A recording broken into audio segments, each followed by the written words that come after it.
ಶ್ರೀ ಗಣಪತಿ ಶಾರದಾ ಗುರುಭ್ಯೋ ನಮಃ. ಶ್ರೀರಾಮ ರಾಮ ರಾಮೇತಿ ರಮೇ ರಾಮೇ ಮನೋರಮೆ ಸಹಸ್ರನಾಮ ತತ್ತುಲ್ಯಂ ರಾಮನಾಮ ವರಾನನೆ. ಶ್ರೋತೃಗಳಿಗೆ ಶ್ರೀಮದ್ ವಾಲ್ಮೀಕಿ ರಾಮಾಯಣದ ಯುದ್ಧ ಕಾಂಡದಲ್ಲಿ ಲಕ್ಷ್ಮಣ ಮತ್ತು ಇಂದ್ರಜಿತುಗಳ ಸಂಭಾಷಣೆ ಘೋರವಾದ ಯುದ್ಧ ಎಂಬ 88ನೆಯ ಸರ್ಗಕ್ಕೆ ಸ್ವಾಗತ. ವಿಭೀಷಣ ವಚಶ್ರುತ್ವ ರಾವಣೆ ಕ್ರೋಧಮೂರ್ಛಿತಃ ಅಬ್ರವೀತ್ ಪರುಷಂ ವಾಕ್ಯಂ ವೇಗೇನಾಭ್ಯುತ್ಪಪಾತಃ. ವಿಭೀಷಣನ ಮಾತನ್ನು ಕೇಳಿ ರಾವಣೆಯು ಅತಿ ಕ್ರುದ್ಧನಾದನು. ವಿಭೀಷಣನೊಡನೆ ಮತ್ತು ಕಾಠಿಣ್ಯದಿಂದಲೇ ಮಾತನಾಡುತ್ತಾ ವೇಗದಿಂದ ಮುನ್ನುಗ್ಗಿ ಬಂದನು. ಇಂದ್ರಜಿತುವು ಅಲಂಕೃತವಾದ ಮತ್ತು ದೊಡ್ಡದಾದ ರಥದಲ್ಲಿ ಕುಳಿತಿದ್ದನು. ಕತ್ತಿಯನ್ನು ಎತ್ತಿ ಹಿಡಿದಿದ್ದನು. ಅವನ ರಥದ ಕುದುರೆಗಳು ಕಪ್ಪಗಿದ್ದವು. ಆ ಸಮಯದಲ್ಲಿ ಅವನು ಸರ್ವ ವಿನಾಶಕನಾದ ಕಾರಣಂತೆಯೇ ಕಾಣುತ್ತಿದ್ದನು. ಭಯಂಕರ ಪರಾಕ್ರಮಿಯಾದ ಆ ನಿಶಾಚರನು ದೊಡ್ಡದಾಗಿಯೂ ದೃಢವಾಗಿಯೂ ಭಯಂಕರವಾಗಿಯೂ ಇದ್ದ ಧನುಸ್ಸನ್ನು ಶತ್ರುನಾಶಕಗಳಾದ ಬಾಣಗಳನ್ನು ಹಿಡಿದು ಯುದ್ಧ ಸನ್ನದ್ಧನಾಗಿ ನಿಂತಿದ್ದನು. ಹೀಗೆ ಅಲಂಕಾರ ಮಾಡಿಕೊಂಡು ರಥದಲ್ಲಿ ಕುಳಿತಿದ್ದ ಮಹಾಧನುಷ್ಮಂತನಾದ ಇಂದ್ರಜಿತುವು ಶತ್ರುನಾಶಕನಾದ ಅಲಂಕರಿಸಿಕೊಂಡು ಹನುಮಂತನ ಹೆಗಲ ಮೇಲೆ ಕುಳಿತಿದ್ದ ಬಾಲ ಸೂರ್ಯನಂತೆಯೇ ಪ್ರಕಾಶಮಾನನಾಗಿದ್ದ ಲಕ್ಷ್ಮಣನನ್ನು ನೋಡಿದನು. ಬಳಿಕ ಇಂದ್ರಜಿತುವು ಲಕ್ಷ್ಮಣ ವಿಭೀಷಣರಿಗೂ ಅವರನ್ನು ಅನುಸರಿಸಿ ಯುದ್ಧ ಸನ್ನದ್ಧರಾಗಿ ನಿಂತಿದ್ದ ವೃಕ್ಷ ವಾನರ ಶ್ರೇಷ್ಠರಿಗೂ ಹೇಳಿದನು, ಶತ್ರುಗಳೇ, ಇಂದು ನನ್ನ ಪರಾಕ್ರಮವನ್ನಾದರೂ ನೋಡಿರಿ. ಆಕಾಶದಿಂದ ಬೀಳುವ ಜಲಧಾರೆಯಂತೆ ನನ್ನ ಧನುಸ್ಸಿನಿಂದ ಬಿಡಲ್ಪಡುವ ಸಗಿಸಲು ಅಸಾಧ್ಯವಾದ ಬಾಣ ವರ್ಷವನ್ನು ನೀವೀಗ ನಿವಾರಿಸಿಕೊಳ್ಳಿರಿ. ಬೆಂಕಿಯು ಹತ್ತಿಯ ರಾಶಿಯನ್ನು ಕ್ಷಣ ಮಾತ್ರದಲ್ಲಿ ಸುಟ್ಟು ಬೂದಿ ಮಾಡುವಂತೆ ನನ್ನ ಧನುಸ್ಸಿನಿಂದ ಹೊರಬರುವ ಬಾಣಗಳು ನಿಮ್ಮ ಅಂಗಾಂಗಗಳನ್ನು ಛಿನ್ನ ಭಿನ್ನ ಮಾಡಿಬಿಡುತ್ತವೆ. ಶೂಲ, ಶಕ್ತಿ, ವೃಷ್ಟಿ, ತೋಮರ ಮತ್ತು ಬಾಣಗಳಿಂದ ಭಿನ್ನರಾಗುವ ನಿಮ್ಮೆಲ್ಲರನ್ನು ಯಮನ ಮನೆಗೆ ಇದೀಗ ಕಳುಹಿಸುತ್ತೇನೆ. ಕೈ ಚಳಕದಿಂದ ಬಾಣಗಳ ಮಳೆಯನ್ನೇ ಸೃಷ್ಟಿಸುತ್ತಾ ಮೇಘದಂತೆ ಗರ್ಜಿಸುವ ನನ್ನ ಎದುರಾಗಿ ಯಾವನು ತಾನೇ ನಿಂತು ಯುದ್ಧ ಮಾಡಬಲ್ಲನು? ಲಕ್ಷ್ಮಣ, ಹಿಂದೊಂದು ದಿನ ರಾತ್ರಿಯ ಯುದ್ಧದಲ್ಲಿ ವಜ್ರಾಶನಿಗಳಿಗೆ ಸಮಾನವಾದ ತೇಜೋ ವಿಶಿಷ್ಟವಾದ ಬಾಣಗಳ ಮೂಲಕವಾಗಿ ನಿಮ್ಮಿಬ್ಬರನ್ನು ಭೂಮಿಯಲ್ಲಿ ಕೆಡವಿದ್ದೆನು. ಸೈನಿಕರ ಸಮೇತರಾಗಿ ನೀವಿಬ್ಬರೂ ಮೂರ್ಛಿತರಾಗಿ ರಣರಂಗದಲ್ಲಿ ಬಿದ್ದಿದ್ದಿರಿ. ಅದು ನಿನ್ನ ಸ್ಮರಣೆಯಲ್ಲಿಲ್ಲವೆಂದು ಭಾವಿಸುತ್ತೇನೆ. ವಿಷಸರ್ಪದಂತೆ ಕ್ರುದ್ಧನಾಗಿರುವ ನನ್ನೊಡನೆ ಪುನಃ ಯುದ್ಧ ಮಾಡಲು ಬಂದಿರುವುದನ್ನು ನೋಡಿದರೆ ಯಮನ ಅರಮನೆಗೆ ಹೋಗುವ ಅಭಿಲಾಷೆ ಇರುವಂತೆ ಕಾಣುತ್ತಿದೆ. ರಾಕ್ಷಸ ರಾಜಕುಮಾರನ ಆ ಗರ್ಜನೆಯನ್ನು ಕೇಳಿದ ಲಕ್ಷ್ಮಣನ ಮುಖದಲ್ಲಿ ಭಯದ ಛಾಯೆಯೂ ಕಾಣಿಸಲಿಲ್ಲ. ಸೌಮಿತ್ರಿಯು ಅತ್ಯಂತ ಕ್ರುದ್ಧನಾಗಿ ಹೇಳಿದನು, ಉಕ್ತಶ್ಚ ದುರ್ಗಮ ಪಾರ ಕಾರ್ಯಾಣಾಂ ರಾಕ್ಷಸತ್ವಯ ಕಾರ್ಯಾಣಾಂ ಕರ್ಮಣಾಂ ಪಾರಂ ಯೋಗಚ್ಛತಿ ಸಬುದ್ಧಿಮಾನ್. ರಾಕ್ಷಸನೇ, ನೀನು ಶತ್ರು ವಧೆಯೇ ಮೊದಲಾದ ಕಾರ್ಯಗಳ ಪರಿಸಮಾಪ್ತಿಯನ್ನು ಮಾತಿನಿಂದಲೇ ಹೇಳುತ್ತಿರುವೆ. ಆದರೆ ಅದು ಅತಿ ದುರ್ಗಮವಾದ ಕಾರ್ಯವಾಗಿದೆ. ಶತ್ರು ಸಂಹಾರ ಕಾರ್ಯವನ್ನು ಪೂರ್ತಿಗೊಳಿಸುವುದು ಅಷ್ಟು ಸುಲಭವಲ್ಲ. ಯಾರು ಕೆಲಸ ಮಾಡಿ ಕಾರ್ಯಗಳನ್ನು ಸಾಧಿಸುವರೋ ಅವರೇ ಬುದ್ಧಿವಂತರು. ಅಂತಹವರು ಮಾತಿನಿಂದ ಹೇಳ ಹೋಗುವುದಿಲ್ಲ. ಸತ್ವಮರ್ಥಸ್ಯ ಹೀನಾರ್ಥೋ ದುರವಾಪಸ್ಯ ಕೇನಚಿತ್ ವಚೋ ವ್ಯಾಹೃತ್ಯ ಜಾನೀಶೆ ಕೃತಾರ್ಥೋಸ್ಮೀತಿ ದುರ್ಮತೆ. ಎಲ್ಲವೂ ದುರ್ಬುದ್ಧಿಯವನೇ, ಯಾರಿಂದಲೂ ಹೊಂದಲು ಸಾಧ್ಯವಾದ ಅಭೀಷ್ಟವಾದ ಕಾರ್ಯವನ್ನು ಸಿದ್ಧಿಸಿಕೊಳ್ಳಲು ನೀನು ಅಸಮರ್ಥನಾಗಿರುವೆ. ಇದು ಸಹಜವಾಗಿಯೇ ಇದೆ. ನೀನು ಉದ್ದೇಶಿಸಿರುವ ಆ ಕಾರ್ಯವನ್ನು ಯಾವನೊಬ್ಬನೂ ಸಿದ್ಧಿಸಿಕೊಳ್ಳಲಾರನು. ಆದರೆ ನೀನು ಅದನ್ನು ಮಾತಿನಿಂದ ಹೇಳುತ್ತಾ ಅದರಿಂದಲೇ ಕೃತಾರ್ಥನಾದೆನೆಂದು ಭಾವಿಸಿಕೊಂಡಿರುವೆ. ಅಂತರ್ಧಾನ ಗತೇನಾಜೋ ಯತ್ವಯಾ ಚರಿತಸ್ತದ ತಸ್ಕರ ಚರಿತೋ ಮಾರ್ಗೋ ನೈಷವೀರ ನಿಷೇವಿತಃ. ಅಂದಿನ ಯುದ್ಧದಲ್ಲಿ ನೀನು ಯಾರಿಗೂ ಕಾಣದ ರೀತಿಯಲ್ಲಿ ಅಂತರ್ಧಾನನಾಗಿ ಯುದ್ಧ ಮಾಡಿದೆ. ಹೀಗೆ ಯುದ್ಧ ಮಾಡುವುದು ಕಳ್ಳರ ಮಾರ್ಗ.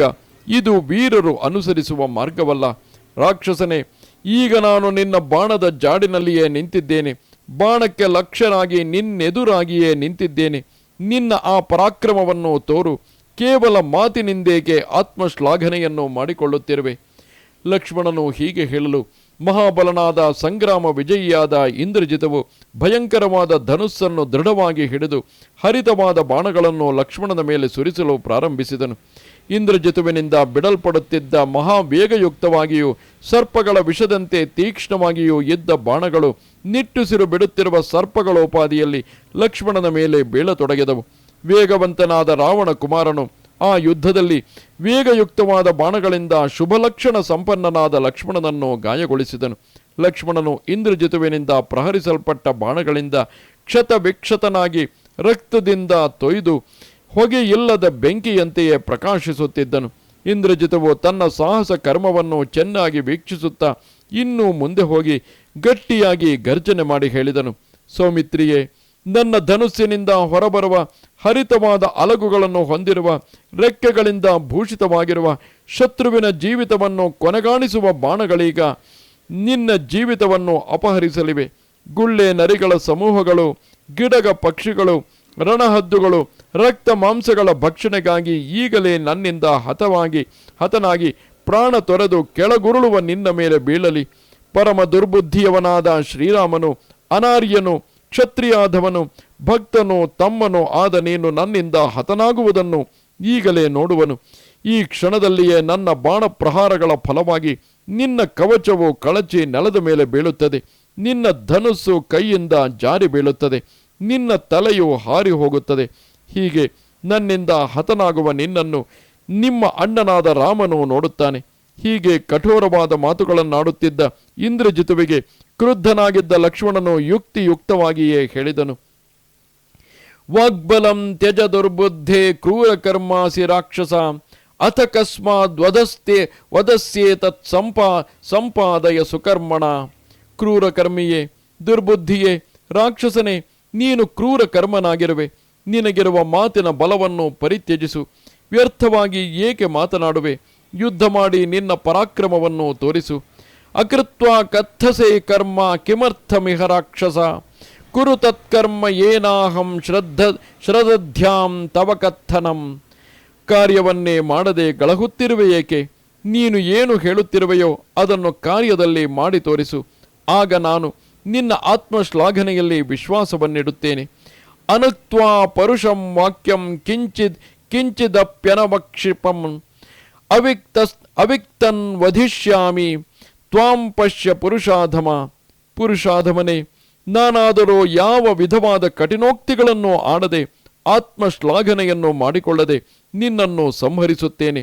ಅದನ್ನು ಈಗಲೇ ನಿರೀಕ್ಷಿಸು. ಹೀಗೆ ಹೇಳಿ ಲಕ್ಷ್ಮಣನು ಅತ್ಯಂತ ವೇಗವುಳ್ಳ 5 ಬಾಣಗಳನ್ನು ಕಿವಿಯವರೆಗೂ ಸೆಳೆದು ರಾಕ್ಷಸನ ವಕ್ಷಸ್ಥಳದಲ್ಲಿ ಪ್ರಹರಿಸಿದನು. ಸುಂದರವಾದ ರೆಕ್ಕೆಗಳಿಂದ ಕೂಡಿದ್ದು ವೇಗಶಾಲಿಗಳಾಗಿದ್ದ ಪ್ರಜ್ವಲಿತವಾದ ಸರ್ಪಗಳಂತೆಯೇ ಕಾಣುತ್ತಿದ್ದ ಆ 5 ಬಾಣಗಳು ರಾಕ್ಷಸನ ಎದೆಯ ಮೇಲೆ ಸೂರ್ಯನ ಕಿರಣಗಳು ಎಂಬಂತೆ ಭಾಸವಾಗುತ್ತಿದ್ದವು. ಲಕ್ಷ್ಮಣನ ಆ 5 ಬಾಣಗಳಿಂದ ಹೊಡೆಯಲ್ಪಟ್ಟ ಇಂದ್ರಜಿತವು ಹೆಚ್ಚು ಕೋಪಗೊಂಡು ಸುಪ್ರಯುಕ್ತವಾದ 3 ಬಾಣಗಳಿಂದ ಲಕ್ಷ್ಮಣನನ್ನು ಪ್ರತಿಯಾಗಿ ಪ್ರಹರಿಸಿದನು. ಹೀಗೆ ಪರಸ್ಪರವಾಗಿ ವಿಜಯವನ್ನು ಆಶಿಸಿದ್ದ ಆ ಇಬ್ಬರು ನರ ರಾಕ್ಷಸರ ನಡುವೆ ಅತ್ಯಂತ ಭಯಂಕರವಾದ ಯುದ್ಧವು ಪ್ರಾರಂಭವಾಯಿತು. ಇಬ್ಬರು ಮಹಾಪರಾಕ್ರಮಿಗಳಾಗಿದ್ದರು, ಬಲ ಸಂಪನ್ನರಾಗಿದ್ದರು, ಅತ್ಯಂತ ದುರ್ಜಯರಾಗಿದ್ದರು, ಸಮಸ್ತವಾದ ಶಸ್ತ್ರಾಸ್ತ್ರಗಳನ್ನು ತಿಳಿದವರಾಗಿದ್ದರು, ತೇಜಸ್ಸಿನಿಂದಲೂ ಬಲದಿಂದಲೂ ಸಂಪನ್ನರಾಗಿದ್ದುದರಿಂದ ದುರ್ಜಯರು ಆಗಿದ್ದರು.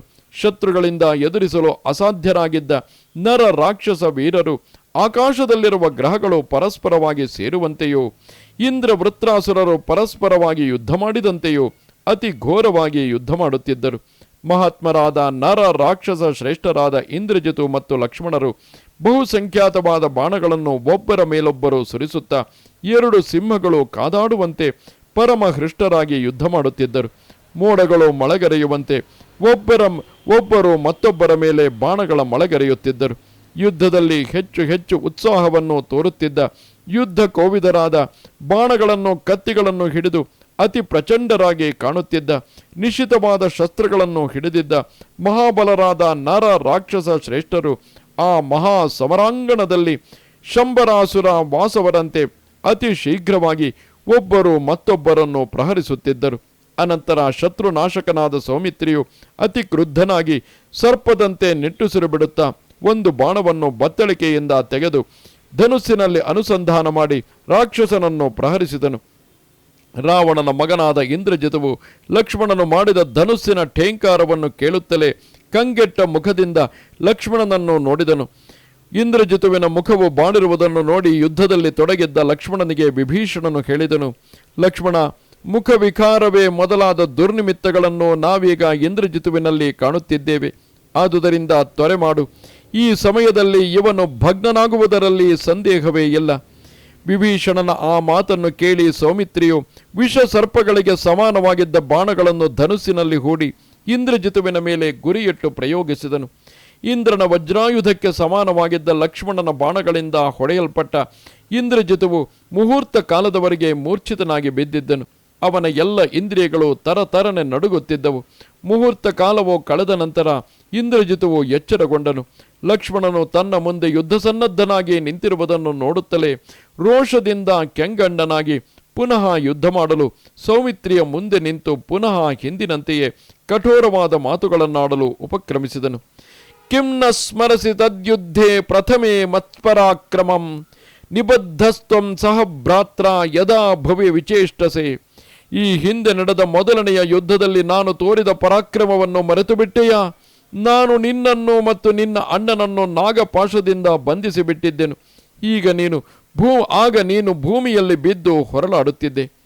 ಈ ರೀತಿಯಾಗಿ ಯಾವ ಯೋಧನು ತಾನು ಹಿಂದೆ ನಡೆಸಿದ ಪರಾಕ್ರಮಗಳನ್ನು ಅಥವಾ ಯಾವುದೇ ವ್ಯಕ್ತಿಯಾಗಲಿ ತಾನು ಹಿಂದೆ ನಡೆಸಿದ ಪರಾಕ್ರಮವನ್ನು ಹೇಳಿಕೊಳ್ಳುವನೋ ಆತನು ಶಕ್ತಿಗೊಂದುತ್ತಿರುವನು.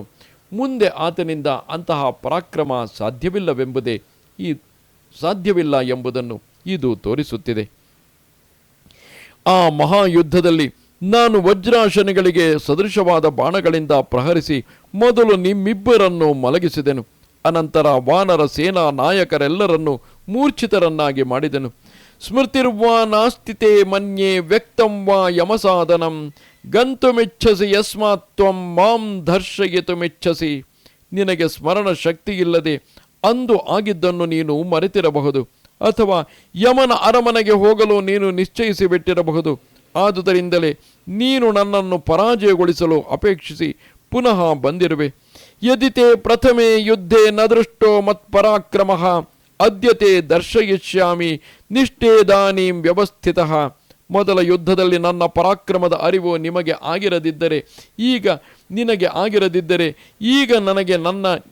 ನಿನಗೆ ನನ್ನ ಪರಾಕ್ರಮವೆಷ್ಟೆಂಬುದನ್ನು ತೋರಿಸುತ್ತೇನೆ.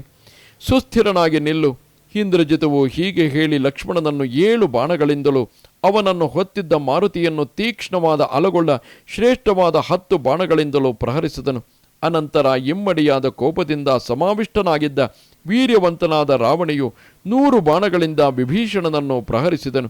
ಇಂದ್ರಜಿತುವು ತೋರಿದ ಪರಾಕ್ರಮವನ್ನು ನೋಡಿ ರಾಮಾನುಜನಾದ ಲಕ್ಷ್ಮಣನು ಆ ಪ್ರಹಾರವನ್ನು ಸ್ವಲ್ಪವಾದರೂ ಲೆಕ್ಕಿಸದೆ ಗಹಗಹಿಸಿ ನಗುತ್ತಾ ಇದೇನು ಮಹಾ ಎಂದುಕೊಂಡನು. ಆಗ ಲಕ್ಷ್ಮಣನ ಮುಖದಲ್ಲಿ ಭಯದ ಕುರುಹು ಇರಲಿಲ್ಲ. ಪರಮ ಕ್ರುದ್ಧನಾಗಿ ಘೋರವಾದ ಬಾಣಗಳನ್ನು ಬತ್ತಳಿಕೆಯಿಂದ ತೆಗೆದು ರಾವಣಿಯ ಮೇಲೆ ಪ್ರಹರಿಸಿ ಹೇಳಿದನು, ನಿಶಾಚರನೆ, ರಣಭೂಮಿಗೆ ಬರುವ ಶೂರರು ನೀನು ಬಿಟ್ಟಂತಹ ಸಪ್ಪೆಯಾದ ಬಾಣಗಳಿಂದ ಯಾವಾಗಲೂ ಶತ್ರುಗಳನ್ನು ಪ್ರಹರಿಸುವುದಿಲ್ಲ. ನೀನು ಬಿಟ್ಟಿರುವ ಬಾಣಗಳು ಹಗುರವೂ ಅಲ್ಪವಾದ ಶಕ್ತಿಯವೂ ಆಗಿವೆ. ಈ ಬಾಣಗಳ ಸ್ಪರ್ಶದಿಂದ ನನಗೆ ಸುಖವೇ ಆಗಿದೆ. ಯುದ್ಧಾಕಾಂಕ್ಷಿಗಳಾದ ವೀರರು ಸಮರಾಂಗಣದಲ್ಲಿ ಹೀಗೆ ಎಂದಿಗೂ ಯುದ್ಧ ಮಾಡುವುದಿಲ್ಲ. ಧನುಷ್ಮಂತನಾದ ಲಕ್ಷ್ಮಣನು ಹೀಗೆ ಹೇಳುತ್ತಾ ಇಂದ್ರಜಿತುವಿನ ಮೇಲೆ ಬಾಣಗಳ ಮಳೆಯನ್ನೇ ಸುರಿಸಿದನು. ಲಕ್ಷ್ಮಣನು ಬಿಟ್ಟ ಆ ಬಾಣಗಳಿಂದ ರಾವಣಿಯ ಸುವರ್ಣಮಯವಾದ ಕವಚವು ನುಚ್ಚು ನೂರಾಗಿ ಆಕಾಶದಿಂದ ನಕ್ಷತ್ರಗಳ ಗುಂಪು ಕೆಳಕ್ಕೆ ಬೀಳುವಂತೆ ರಥದ ಎಲ್ಲ ಕಡೆಗಳಲ್ಲಿಯೂ ಚದುರಿದಂತೆ ಬಿದ್ದಿತು. ಕವಚವು ಜಾರಿ ಕೆಳಕ್ಕೆ ಬಿದ್ದುದರಿಂದ ಪುಂಖಾನುಪುಂಖವಾಗಿ ಬರುತ್ತಿದ್ದ ಲಕ್ಷ್ಮಣನ ಬಾಣಗಳು ರಾವಣಿಯ ಅಂಗಾಂಗಗಳನ್ನು ಗಾಯಗೊಳಿಸಿದವು. ಆ ಸಮಯದಲ್ಲಿ ರಕ್ತದಿಂದ ತೊಯ್ದು ಹೋಗಿದ್ದ ರಾವಣಿಯು ಪ್ರಾತಃ ಕಾಲದ ಸೂರ್ಯನಂತೆಯೇ ಕಾಣುತ್ತಿದ್ದನು. ಅದರಿಂದ ಕ್ರುದ್ಧನಾದ ಭಯಂಕರ ಪರಾಕ್ರಮಿಯಾದ ಇಂದ್ರಜಿತುವು ಲಕ್ಷ್ಮಣನನ್ನು 1000 ಬಾಣಗಳಿಂದ ಪ್ರಹರಿಸಿದನು. ಇಂದ್ರಜಿತುವಿನ ಕವಚದಂತೆಯೇ ಲಕ್ಷ್ಮಣನ ಕವಚವು ರಾವಣಿಯು ಬಿಟ್ಟ ಬಾಣಗಳಿಂದ ಛಿನ್ನ ಭಿನ್ನವಾಗಿ ಹೋಯಿತು.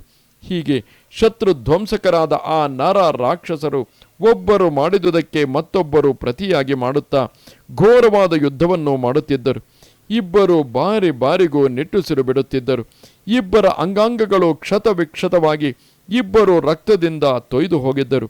ರಣಕರ್ಮ ವಿಶಾರದರಾದ ಭಯಂಕರ ಪರಾಕ್ರಮಿಗಳಾದ ವಿಜಯ ಗಳಿಸುವುದಕ್ಕಾಗಿ ಸತತವಾಗಿ ಪ್ರಯತ್ನ ಮಾಡುತ್ತಿದ್ದ ನರ ರಾಕ್ಷಸರು ಬಹಳ ಹೊತ್ತಿನವರೆಗೆ ಒಬ್ಬರು ಮತ್ತೊಬ್ಬರನ್ನು ನಿಶ್ಚಿತವಾದ ಬಾಣಗಳಿಂದ ಗಾಯಗೊಳಿಸುತ್ತಲೇ ಇದ್ದರು. ಇಬ್ಬರ ಶರೀರಗಳು ಬಾಣಗಳ ಸಮೂಹಗಳಿಂದ ತುಂಬಿ ಹೋಗಿದ್ದವು. ಇಬ್ಬರ ಕವಚ ಧ್ವಜಗಳು ಕತ್ತರಿಸಲ್ಪಟ್ಟು ಕೆಳಕ್ಕೆ ಬಿದ್ದಿದ್ದವು. 2 ಗಿರಿ ನದಿಗಳಿಂದ ನೀರು ಪ್ರವಹಿಸುವಂತೆ ಇಬ್ಬರ ಶರೀರಗಳಿಂದಲೂ ಬಿಸಿ ಬಿಸಿಯಾದ ರಕ್ತವು ಹರಿಯುತ್ತಿದ್ದಿತು. ಪ್ರಳಯ ಕಾಲದಲ್ಲಿ 2 ಕಾರ್ಮುಗಿಲುಗಳು ಆಕಾಶದಿಂದ ನೀರನ್ನು ಸುರಿಸುವಂತೆ ನರ ರಾಕ್ಷಸರು ಮೇಘದಂತೆ ಭಯಂಕರವಾಗಿ ಗರ್ಜನೆ ಮಾಡುತ್ತಾ ಬಾಣರೂಪವಾದ ಮಳೆಯನ್ನು ಒಬ್ಬರು ಮತ್ತೊಬ್ಬರ ಮೇಲೆ ಎಡೆಬಿಡದೆ ಸುರಿಸುತ್ತಿದ್ದರು. ಹಾಗೆ ಅವರು ಯುದ್ಧ ಮಾಡುತ್ತಿದ್ದಂತೆಯೇ ಬಹಳ ಕಾಲವು ಕಳೆದು ಹೋಯಿತು. ಆದರೆ ಆ ಯುದ್ಧದಲ್ಲಿ ಅವರು ಆಯಾಸಗೊಳ್ಳಲೂ ಇಲ್ಲ, ಹಿಂದಿರುಗಲೂ ಇಲ್ಲ. ಅಸ್ತ್ರವಿದ್ಯೆಯನ್ನು ತಿಳಿದವರಲ್ಲಿ ಶ್ರೇಷ್ಠರಾಗಿದ್ದ ಇಬ್ಬರು ಬಾರಿ ಬಾರಿಗೂ ತಮ್ಮಲ್ಲಿದ್ದ ಅಮೋಘವಾದ ಅಸ್ತ್ರಗಳನ್ನು ಪ್ರದರ್ಶಿಸುತ್ತಿದ್ದರು. ಚಿಕ್ಕದಾದ ಮತ್ತು ದೊಡ್ಡದಾದ ಬಾಣಗಳ ಸಮೂಹವನ್ನೇ ಅಂತರಿಕ್ಷದಲ್ಲಿ ಬಲೆಗಳ ರೀತಿಯಲ್ಲಿ ಸೇರಿಸುತ್ತಿದ್ದರು. ಆದಾನ ಸಂಧಾನ ಪ್ರಯೋಗಗಳಲ್ಲಿ ಯಾವ ವಿಧವಾದ ದೋಷವೂ ಇಲ್ಲದ ರೀತಿಯಲ್ಲಿ ಶೀಘ್ರವಾಗಿಯೂ ಚಿತ್ರ ವಿಚಿತ್ರವಾಗಿಯೂ ಮತ್ತು ಚೆನ್ನಾಗಿಯೂ ಬಾಣಗಳನ್ನು ಬಿಡುತ್ತಾ ಲಕ್ಷ್ಮಣ ಇಂದ್ರಜಿತರು ಭಯಂಕರವಾದ ರೀತಿಯಲ್ಲಿ ಯುದ್ಧ ಮಾಡುತ್ತಿದ್ದರು. ಅವರು ಬಾಣಗಳನ್ನು ಬಿಡುತ್ತಿದ್ದಾಗ ಭಯಂಕರವಾದ ಅವರ ಅಂಗೈ ಶಬ್ದವು ಬೇರೆ ಬೇರೆಯಾಗಿಯೇ ಕೇಳಿಬರುತ್ತಿದ್ದಿತು. ಆ ಶಬ್ದವು ಭಯಂಕರವಾದ ಸಿಡಿಲಿನ ಶಬ್ದದಂತೆ ಎಲ್ಲರ ಹೃದಯಗಳಲ್ಲಿಯೂ ನಡುಕವನ್ನುಂಟು ಮಾಡುತ್ತಿದ್ದಿತು. ರಣೋನ್ಮತ್ತರಾಗಿದ್ದ ಇಬ್ಬರು ವೀರರ ಅಂಗೈಗಳ ಶಬ್ದವು ಆಕಾಶದಲ್ಲಿರುವ ಭಯಂಕರವಾದ 2 ಮೇಘಗಳ ಘೋರ ಗರ್ಜನೆಯಂತೆ ಕೇಳಿಬರುತ್ತಿದ್ದುದು. ಬಲಿಷ್ಠರಾಗಿದ್ದ ಅವರಿಬ್ಬರು ಚಿನ್ನದ ರೆಕ್ಕೆಗಳಿಂದ ಕೂಡಿದ್ದ ಬಾಣಗಳ ಪರಸ್ಪರ ಪ್ರಯೋಗದಿಂದ ಬಹಳವಾಗಿ ಗಾಯಗೊಂಡಿದ್ದರು. ಇಬ್ಬರ ಶರೀರಗಳಿಂದಲೂ ರಕ್ತವು ಸುರಿಯುತ್ತಿದ್ದಿತು. ಕೀರ್ತಿಶಾಲಿಗಳಾಗಿ ವಿಜಯ ಗಳಿಸುವುದಕ್ಕಾಗಿ ಸತತ ಪ್ರಯತ್ನವನ್ನು ಮಾಡುತ್ತಿದ್ದರು. ಅವರ ಶರೀರಗಳ ಮೇಲೆ ಬೀಳುತ್ತಿದ್ದ ಚಿನ್ನದ ರೆಕ್ಕೆಗಳುಳ್ಳ ಬಾಣಗಳು ಆ ನರ ರಾಕ್ಷಸ ಶ್ರೇಷ್ಠರ ಶರೀರಗಳನ್ನು ಹೊಕ್ಕು ರಕ್ತದಿಂದ ತೊಯ್ದು ಹೊರಬಂದು ಭೂಮಿಯೊಳಗೆ ನುಸುಳಿ ಹೋಗುತ್ತಿದ್ದವು. ಅವರ ಇತರ ಸಾವಿರಾರು ಬಾಣಗಳು ಆಕಾಶದಲ್ಲಿ ಸುನಿಶ್ಚಿತವಾದ ಶಸ್ತ್ರಗಳೊಡನೆ ಸಂಘರ್ಷಿಸುತ್ತಾ ಪರಸ್ಪರವಾಗಿ ಚಿನ್ನ ಭಿನ್ನ ಮಾಡುತ್ತಿದ್ದವು. ಆ ಯುದ್ಧವು ಕ್ಷಣ ಕ್ಷಣಕ್ಕೂ ಅತ್ಯಂತ ಭಯಂಕರವಾಗಿ ನಡೆಯುತ್ತಿದ್ದಿತು. ಬಾಣಗಳ ಸಮೂಹಗಳಿಂದ ವ್ಯಾಪ್ತರಾಗಿದ್ದ ಇಬ್ಬರು ಯಜ್ಞದಲ್ಲಿ ಪರಿಸ್ತರಣ ದರ್ಭೆಯಿಂದ ಸಮಾವೃತವಾದ ಗಾರ್ಹಪತ್ಯ ಮತ್ತು ಆಹವನೀಯಾಗ್ನಿಗಳಂತೆಯೇ ಕಾಣುತ್ತಿದ್ದರು. ಗಾಯಗೊಂಡಿದ್ದ ಅವರ ದೇಹಗಳು ಅರಣ್ಯದಲ್ಲಿ ಎಲೆಗಳಿಲ್ಲದ ಕೆಂಪು ಹೂವುಗಳಿಂದ ತುಂಬಿರುವ ಮುತ್ತುಗದ ಮರಗಳಂತೆಯೇ ಕಾಣುತ್ತಿದ್ದವು. ಒಬ್ಬರನ್ನು ಮತ್ತೊಬ್ಬರು ಜಯಿಸಬೇಕೆಂಬ ಇಚ್ಛೆಯಿಂದ ಕೂಡಿದ್ದ ಇಂದ್ರಜಿತು ಮತ್ತು ಲಕ್ಷ್ಮಣರು ಕ್ಷಣ ಕ್ಷಣಕ್ಕೂ ಒಬ್ಬರು ಮತ್ತೊಬ್ಬರನ್ನು ಪ್ರಹರಿಸುತ್ತಾ ಘೋರವಾಗಿ ಯುದ್ಧ ಮಾಡುತ್ತಿದ್ದರು. ಲಕ್ಷ್ಮಣನು ರಾವಣಿಯನ್ನು, ರಾವಣಿಯು ಲಕ್ಷ್ಮಣನನ್ನು ಯುದ್ಧದಲ್ಲಿ ಪ್ರಹರಿಸುತ್ತಿದ್ದರು. ಆದರೆ ಯಾರೊಬ್ಬರೂ ಆಯಾಸಗೊಳ್ಳಲಿಲ್ಲ. ಪರಸ್ಪರವಾಗಿ ಬಿಟ್ಟ ಬಾಣಗಳು ಇಬ್ಬರ ಶರೀರಗಳಲ್ಲಿಯೂ ಆಳವಾಗಿ ಚುಚ್ಚಿಕೊಂಡಿದ್ದವು. ಬಾಣಗಳಿಂದ ಯುಕ್ತರಾಗಿದ್ದ ಮಹಾವೀರ್ಯರಾದ ನರ ರಾಕ್ಷಸರು ವೃಕ್ಷಗಳು ತುಂಬಿರುವ 2 ಪರ್ವತಗಳಂತೆಯೇ ಶೋಭಿಸುತ್ತಿದ್ದರು. ಬಾಣಗಳಿಂದ ಕೂಡಿರುವ ಮತ್ತು ರಕ್ತದಿಂದ ತೊಯ್ದು ಹೋಗಿದ್ದ ಅವರ ಅಂಗಾಂಗಗಳು ಪ್ರಜ್ವಲಿಸುತ್ತಿರುವ ಅಗ್ನಿಗಳಂತೆಯೇ ಕಾಣುತ್ತಿದ್ದವು. ಹೀಗೆ ಅವರು ಯುದ್ಧ ಮಾಡುತ್ತಿದ್ದಂತೆಯೇ ಬಹಳ ಹೊತ್ತು ಕಳೆದು ಹೋಯಿತು. ಆದರೆ ಇಬ್ಬರಲ್ಲಿ ಯಾರೊಬ್ಬರು ಯುದ್ಧದಿಂದ ವಿಮುಖರಾಗಲೂ ಇಲ್ಲ, ಆಯಾಸಗೊಳ್ಳಲೂ ಇಲ್ಲ. ಯುದ್ಧದಲ್ಲಿ ಪರಾಜಿತನಾಗದಿದ್ದ ಲಕ್ಷ್ಮಣನಿಗೆ ಯುದ್ಧದಿಂದಾದ ಶ್ರಮವನ್ನು ಹೋಗಲಾಡಿಸಲು ಮತ್ತು ಹಿತಕರವೂ ಪ್ರಿಯವೂ ಆದ ಮಾತನ್ನು ಹೇಳಲು ಮಹಾತ್ಮನಾದ ವಿಭೀಷಣನು ಲಕ್ಷ್ಮಣನ ಬಳಿಗೆ ಬಂದನು. ಇದು ಶ್ರೀಮದ್ ವಾಲ್ಮೀಕಿ ರಾಮಾಯಣದ ಯುದ್ಧಕಾಂಡದಲ್ಲಿ 88ನೆಯ ಸರ್ಗವು. ನಮಸ್ತೆ ಶಾರದೆ ದೇವಿ ಕಾಶ್ಮೀರ ಪುರವಾಸಿನಿ ತ್ವಾಮಹಂ ಪ್ರಾರ್ಥಯೇ ನಿತ್ಯಂ ವಿದ್ಯಾದಾನಂಚ ದೇಹಿಮೆ. ನಮಸ್ಕಾರ.